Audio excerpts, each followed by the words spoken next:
En el momento en el que yo retornaba de mis estudios, pensé erradamente que iba a tener un trabajo seguro. Y fue una de las lecciones más importantes de mi vida, la tenacidad y la fuerza con la que mi padre me negó. Me dijo que yo estaba muy equivocado si pensaba que iba a manejar una de las empresas, que primero para aprender a liderar tienes que comenzar a barrer.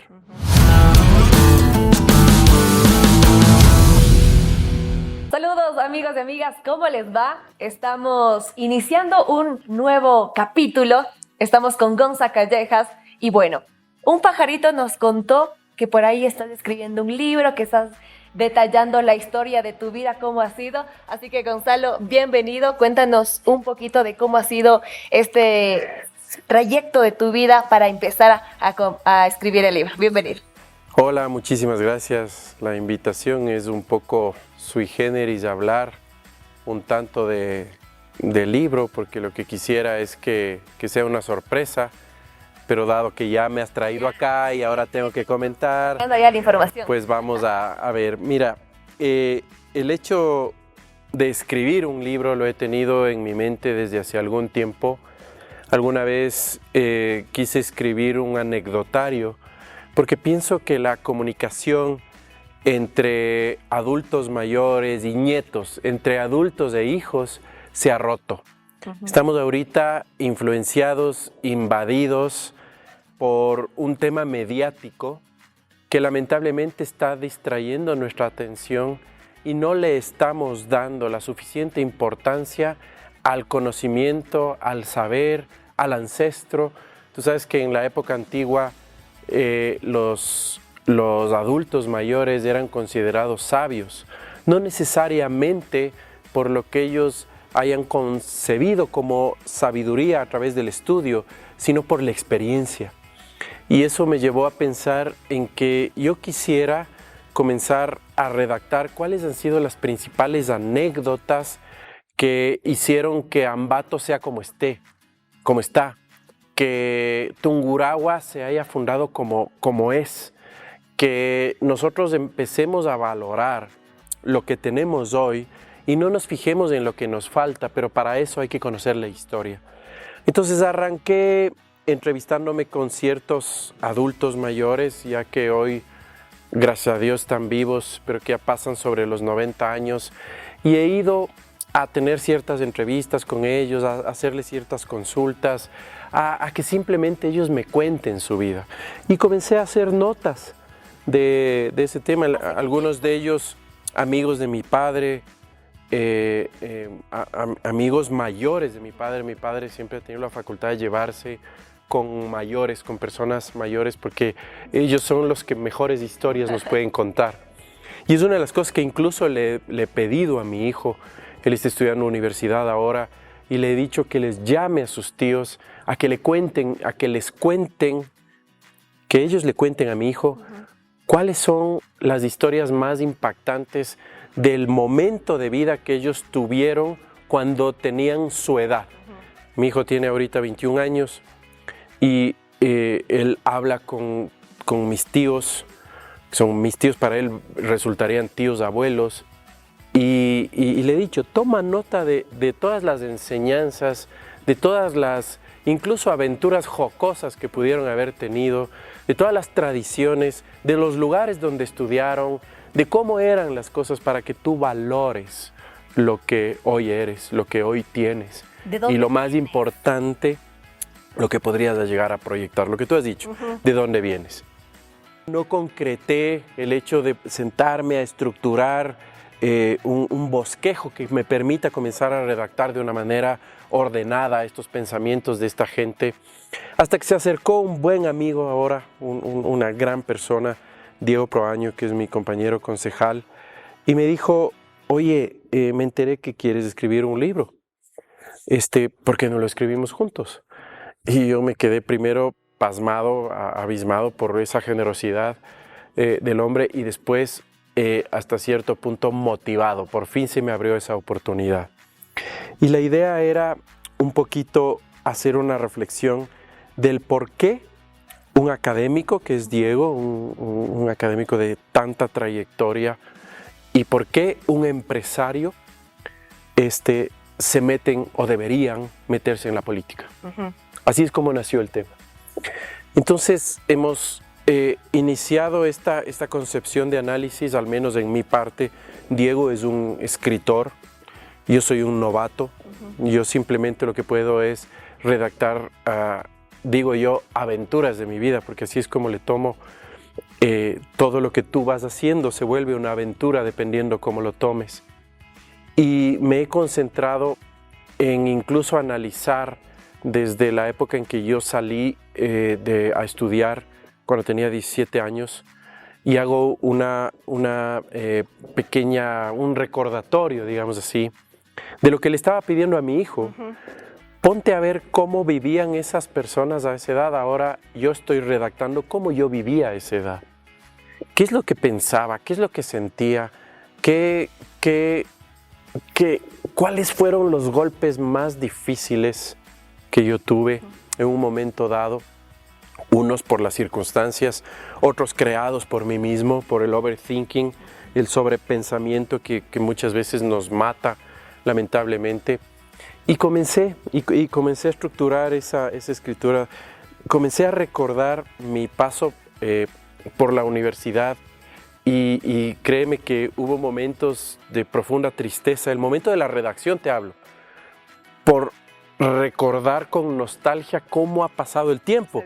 Estamos hablando, yo tengo 49, acabo de cumplir 49 años, y estamos hablando que yo me gradué a los 23.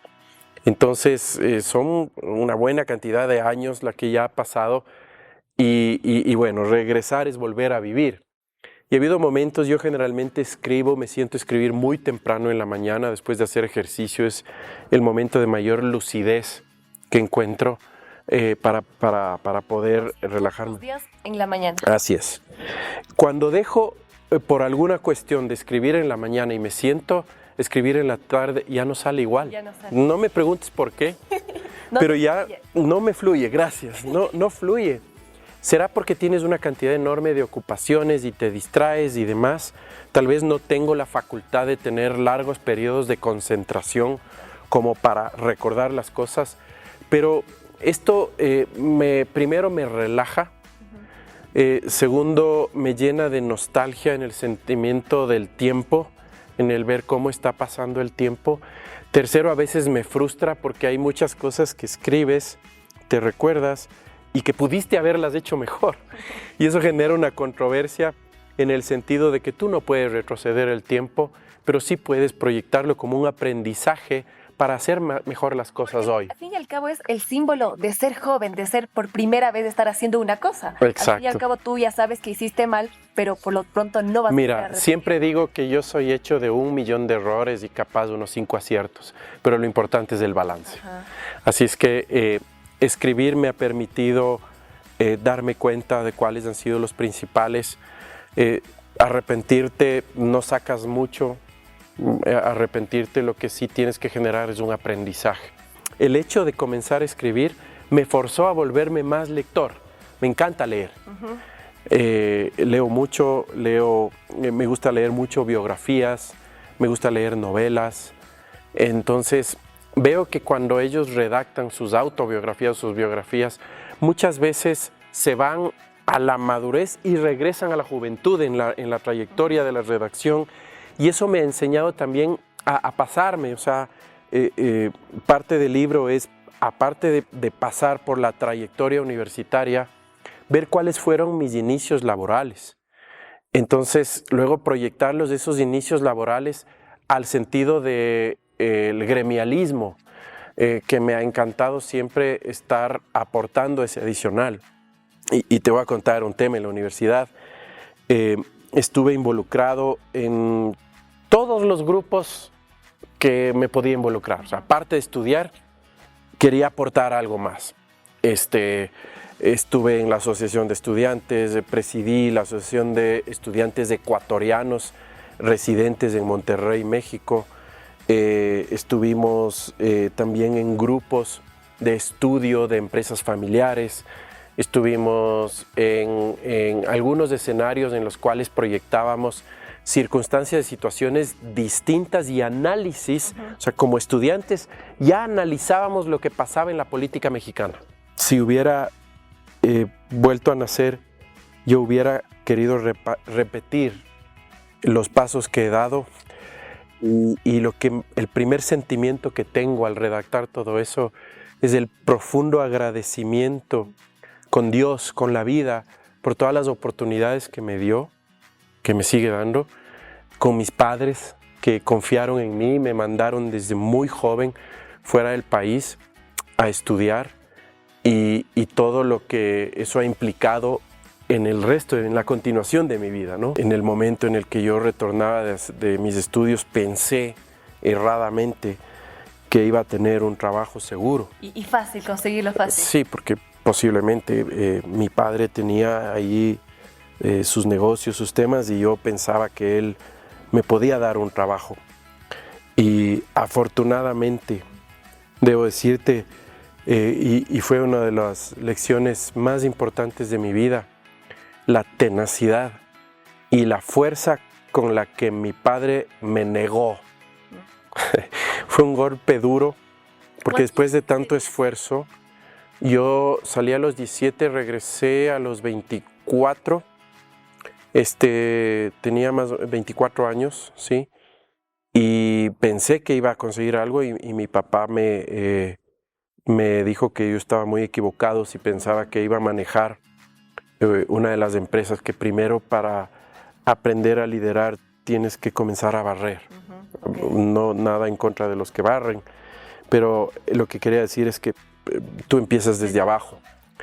Y el otro día tuve la oportunidad de transmitir algo de estos conocimientos, de estas experiencias a un grupo de universitarios y les decía que el mensaje de mi padre siempre fue para liderar obreros, primero tienes que sentir lo que sienten los obreros. Para liderar familias tienes que sentir lo que sienten las familias de los obreros. Para proyectar negocios, primero tienes que conocer el entorno donde se desenvuelve la gente que en un momento dado se van a volver tus soldados. La gente que te va a proteger si es que tú les garantizas que también estás protegiendo. Y de ahí se han venido gestando una cantidad de lemas que yo les llamo, en el sentido de que ustedes me cuidan el hoy, yo les cuido su mañana, porque yo hablo mucho con mi gente. Créeme que una de las cosas que he logrado desarrollar es el hecho de permanentemente estar escuchando a mi gente. Y hablo, cuando digo mi gente, mis compañeros de trabajo, mis colaboradores. Entre todos somos colaboradores unos con otros. Otro de los lemas, si tú piensas en el resto de personas que están a tu lado, en nuestro caso éramos 150 personas en aquella época, vas a tener 150 personas pensando en ti y en tu familia. Entonces comenzamos a hacer una suerte de una cadena de pensamiento positivo en el que yo ya no pienso en mí, pienso en ti. Pero si pienso en ti, tengo 150 pensando en mí. ¿Me entiendes? Es un tanto confuso en un momento dado. Pero ese es el mensaje principal que te hace ver que todos somos corresponsables del bienestar común. Y eso tiene un peso bastante fuerte el momento que quieres liderar agrupaciones para que todos pensemos en mejorar la calidad de vida de la gente. Sí, y justamente tal vez puede ser el momento en el que más difícil se te hizo escribir el libro, o qué tramos de tu vida se te hicieron, no sé, un poco más difíciles justamente por la nostalgia, por la tristeza, por la frustración. A ver, primero no lo acabo de escribir aún, estamos en la segunda parte. Te debo decir que hubieron una mezcla de sentimientos entre dificultad. He llegado a borrar páginas enteras por tristeza, ¿sí? He llegado a reescribir un montón de cosas de diferente forma por nostalgia. He llegado a arrepentirme no por la enseñanza que me ha dado todo ese trajinar, ese trajín de vida, sino porque pude haber hecho mejor. Pero sé que ese pude haberlo hecho mejor no existe en el tiempo. Y lo que queda es valorar lo que aprendiste, no lo que dejaste de hacer. ¿cuánta enseñanza te dan las equivocaciones? ¿Cuánta proyección te pueden dar los aciertos? Pero a la larga, lo importante es la combinación de los unos y los otros y qué es lo que vas a hacer con ellos. Entonces, eso es una de las principales lecciones que tengo en función a todo lo que te estoy contando y en función a cómo se han venido dando las cosas para tratar de ser una mejor persona, que al fin de cuentas es el fin de todo. A mi hijo permanentemente le digo, mira, académicamente tienes que ser bueno, pero no me importa que seas académicamente bueno si tú no eres una buena persona. Exacto. Cuando eres una buena persona, el resto de cosas vienen por añadidura. Vienen solas, llegan solas. Cuando piensas en el resto, a veces hasta más que en ti mismo, bendiciones te llegan por todo lado. Entonces son lecciones fruto del acontecer que tuve que pasar. Y le quiero dejar el tema de la universidad ahí para que se forcen a leer ese libro. Espero poder hasta regalarlo, ni siquiera venderlo, porque no es esa mi intención. Con haberlo escrito, cuando lo acabe de escribir, me sentiré satisfecho. Para terminar, Mira, termines. he tenido una pausa por circunstancias personales. He tenido una pausa una semana y media más o menos. Y yo quiero acabarlo antes de agosto. Ahorita estoy incluso en un proceso de investigación. Debo ser franco también, le he pedido ayuda en la redacción de Mi Ancestro a Pedro Reino, un hombre a quien valoro muchísimo, que uno de mis arrepentimientos está en no haberlo conocido antes, no haberme interesado antes de lo que él es, de lo que su vida proyecta, de la historia, del baúl que tiene de recuerdos en su cabeza. Cada que hablo con él me quedo como que pasmado, enamorado de la literatura que él cuenta, porque es la historia nuestra, ¿sí? Él me ha motivado a interesarme muchísimo en los archivos antiguos. Él tiene archivos, de hecho el archivo histórico de nuestra provincia, en el archivo histórico de nuestra provincia hay documentos de 1567 firmados por Sebastián de Benalcázar, por Gonzalo Pizarro, por Clavijo, que es el fundador de Ambato. Entonces, él ha despertado en mí una cantidad enorme de historia. Y también puede ser uno de los que te dio, no sé, para poder escribir el libro. Sí, de hecho debo decirte que también se lo debo a él, el hecho de haberme motivado a escribir. ¿Sí? Yo le he pedido de favor que me ayude con Ale Ruiz, una chica que también me está ayudando y que me asiste en todos los temas políticos y demás. Ella también se ha motivado muchísimo en encontrar historia de nuestra provincia. ¿Por qué te digo esto? Porque el primer capítulo le nombré, no sé si acertadamente o no, y obviamente esto tendrá que pasar por un proceso de filtros, de editores y demás, si es que alguien quiere publicar el libro que estoy haciendo. Y el primer capítulo dice la historia del por qué. Y lo que trato de describir es por qué me metí a esto, por qué estoy aquí. Y hay un capítulo que le he pedido ayuda a Pedro con su conocimiento de lectura de actas, que en esa época eran escritas por escribanos, valga la redundancia, que escribían literalmente y a mano todo lo que pasaba en las juntas. En las juntas y en los proyectos. Y ahí debo decirte que mi bisabuelo en 1909 ya participó en el Consejo Cantonal. En esa época no había alcaldes, eran presidentes del Consejo.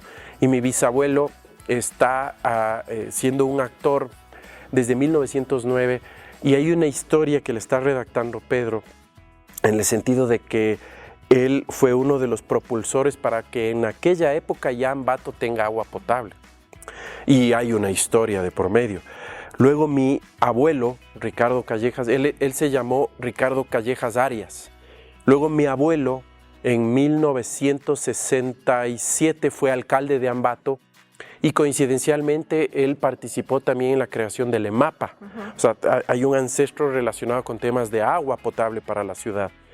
Luego tengo la fortuna de también poderlo redactar la historia de mi padre, que también estuvo involucrado en el tema del servicio comunitario y social. Él fue prefecto, él fue vicealcalde, y en un periodo en el que el alcalde titular, en esa época Pedro Vázquez, tuvo que viajar a España por un tiempo prolongado de tiempo, mi padre quedó de alcalde en el año 78, 79.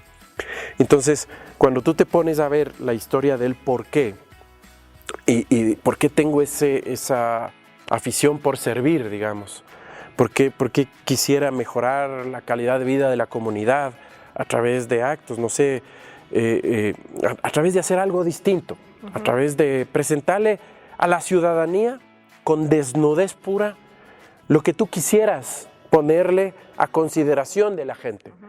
Entonces yo debo contar mi ancestro, contar mi historia, que es chiquita, capaz que no aporta en mucho, capaz que todos tienen una historia, y les conmino a que se sienten a redactarla, porque ha sido una de las cosas más bonitas en la mezcla de sentimientos que te mencionaba hace un momento. Y ahora nos comentas de la historia, de tu familia, y podemos encontrar tal vez algo de la parte sentimental de Gonza Callejas en el libro.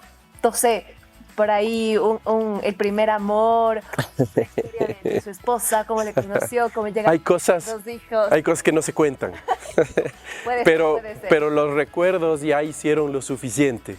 Créeme que, y te insisto, he recordado con mucha nostalgia errores, aciertos, me quedo siempre más con los aciertos y los aprendizajes. Tú sabes, un buen estoico lo que dice: o gano o aprendo, yo nunca pierdo. Exacto. Entonces, ahora que también estoy aventurado a leer bastante sobre los estoicos y los filósofos y demás, pues trato de practicar ese tipo de cosas, ¿no? Y te vuelvo a insistir, al pasado no puedes hacer nada, no te puedes arrepentir, porque no existe. Si tú vives del presente, y más si tú escribes de ese presente, la probabilidad de que tengas un mejor futuro sube. Nada te garantiza, no sabemos lo que va a pasar mañana, pero si haces bien las cosas hoy, muy probablemente ese mañana será más reconfortante para ti, los tuyos, y los que quieras influenciar. Entonces, regresando a tu pregunta, bueno, hay mucha controversia, hay mucha aventura, mucha equivocación, mucho acierto. De la equivocación también hay mucho acierto. Así es que, pero eso vamos a dejar para el siguiente libro. Eso no lo podemos contar. Yo veo que nos está mencionando de las aventuras, ¿no? Tal vez igual es ser padre, otra aventura, pero para ir finalizando y para dejar también un abreboca de lo que será otro próximo capítulo, sin duda, cuéntanos una anécdota, chiquitita, cortita, lo más rápido para que la gente también se pueda enlazar de, no sé, algo que realmente te ha dejado una enseñanza, que realmente has aprendido durante toda tu vida. Una anécdota. Me dejas pensando, tengo muchas. Muchísimas, sin duda. Pero ahorita... La primera que se te venga a la mente. Una anécdota... Ay... la vez que... No sé, tal vez puedes contarnos algo de tus viajes. ¿Conociste...? Sí, he tenido la oportunidad de viajar mucho, de verdad. En parte lo estoy redactando ahí muy sucintamente. Una de las que más impacto me causó fue conocer Chennai en India por negocios. Yo estoy en el negocio del cuero, tú sabes. El impacto que me dio, la calidad de vida que tiene esa gente, hablando negativamente. India es un país con uno de los ancestros reconocidos y escritos más antiguos de nuestra civilización, y una de las religiones más antiguas documentada de nuestra civilización. Yo fui de trabajo y debo decir que me causó un impacto muy negativo, la desorganización en el tráfico, la afluencia de gente, la forma como vivía la gente. Y luego del trabajo me quedaba afuera viendo las cosas ahí afuera del hotel, y decía cómo India puede ser un país del G8, está dentro de las 5 potencias a nivel mundial, potencia bélica, potencia económica, es el país el segundo país de mayor población mundial con 1.400 millones de personas. ¿Cómo puede ser que tanta supuesta opulencia genere esta calidad de vida? Porque créeme que yo vi mucha pobreza, muchísima pobreza. ¿Eso lo vamos a encontrar en tu libro? Sí. Muy bien. Lo van a ver el por qué eso. Y eso me llevó a quedarme un par de días más para entenderlo. Y me tomé un tour para que me expliquen por qué la religión, por qué India, por qué el país, por qué una serie de cosas. Pero eso dejémosles para otra oportunidad. Ya nos deja el abrebocas para también el próximo capítulo. Sin duda vamos a estar también conversando y esperar a que por fin publique este libro, que también vamos a encontrar muchísimas enseñanzas. Gonza, qué gusto haberte tenido aquí, que nos abras también el espacio, tu tiempo, un poquito de tus enseñanzas. ¿Cómo ha sido también tu vida, a pesar de que hemos conocido un poquito? Sin duda, el libro debe estar lleno de anécdotas, pero qué gusto haberte tenido aquí. Muchísimas gracias. Siempre a las órdenes para compartir, para aprender. Yo también aprendo todos los días y en este caso de ti también. Entonces, esperemos pues que poder acabar ese libro, primero que los editores decidan, porque capaz que dicen, no, esto está cuento de kindergarten, pero bueno, yo ya he cumplido mi objetivo de sentirme bien escribiendo, de volver a vivir experiencias, de analizar, insisto, errores y aciertos y de poder proyectar algo mejor para todos. Muy bien, estuvimos con Gonza Callejas, quien nos estaba comentando un poquito sobre la creación, la escritura de su libro. Muy pronto esperemos poder leerlo también, tenerlo en nuestras manos para conocer muchas de las anécdotas. Como siempre, es un gusto, soy Angie Salazar y nos vemos en una próxima oportunidad.